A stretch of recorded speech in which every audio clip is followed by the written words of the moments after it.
بسم اللہ الرحمن الرحیم۔ حضرت خباب رضی اللہ تعالیٰ عنہ انہی مبارک ہستیوں میں ہیں جنہوں نے امتحان کے لیے اپنے آپ کو پیش کیا تھا اور اللہ کے راستہ میں سخت سے سخت تکلیفیں برداشت کی۔ شروع ہی میں 5-6 آدمیوں کے بعد مسلمان ہو گئے تھے، اس لیے بہت زمانہ تکلیفیں اٹھائیں۔ لوہے کی ذرہ پہنا کر ان کو دھوپ میں ڈال دیا جاتا، جس سے گرمی اور تپش کی وجہ سے پسینوں پر پسینے بہتے رہتے تھے۔ اکثر اوقات بالکل سیدھا گرم کر کے ریت پر لٹا دیا جاتا، جس کی وجہ سے کمر کا گوشت تک گل کر گر گیا تھا۔ یہ ایک عورت کے غلام تھے۔ اس کو خبر پہنچی کہ یہ حضور اقدس صلی اللہ علیہ وآلہ وسلم سے ملتے ہیں، تو اس کی سزا میں لوہے کو گرم کر کے ان کے سر کو اس سے داغ دیتی تھی۔ حضرت عمر رضی اللہ تعالیٰ عنہ نے ایک مرتبہ عرصہ کے بعد زمانہ خلافت میں حضرت خباب رضی اللہ تعالیٰ عنہ سے ان تکالیف کی تفصیل پوچھی جو ان کو پہنچائی گئی۔ انہوں نے عرض کیا کہ میری کمر دیکھیں۔ حضرت عمر رضی اللہ تعالیٰ عنہ نے کمر دے کر فرمایا کہ ایسی کمر تو کسی کی دیکھی ہی نہیں۔ انہوں نے عرض کیا کہ مجھے آگ کے انگاروں پر ڈال کر گھسیٹا گیا، میری کمر کی چربی اور خون سے وہ آگ بجھی۔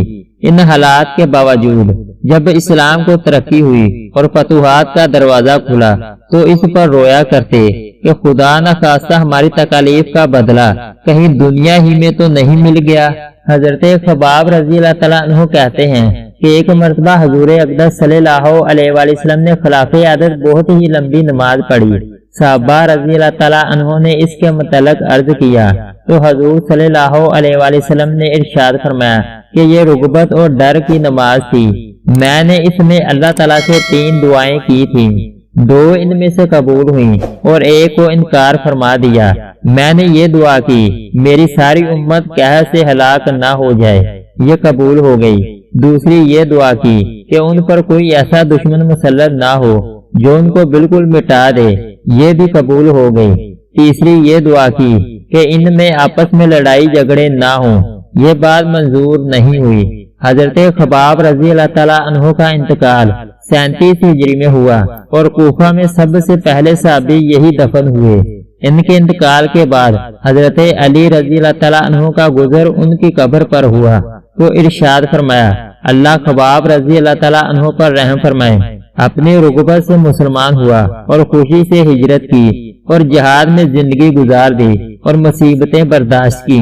مبارک ہے وہ شخص جو قیامت کو یاد رکھے اور حساب کتاب کی تیاری کرے اور گزارا کے قابل مال پر قناعت کرے اور اپنے مولا کو راضی کر لے۔ حقیقت میں مولا کو راضی کر لینا انہی لوگوں کا حصہ تھا کہ ان کی زندگی کا ہر کام مولا ہی کی رضا کے واسطے تھا۔ اگر آپ کو ہماری ویڈیو اچھی لگے تو اس کو لائک اور سبسکرائب کر دیں۔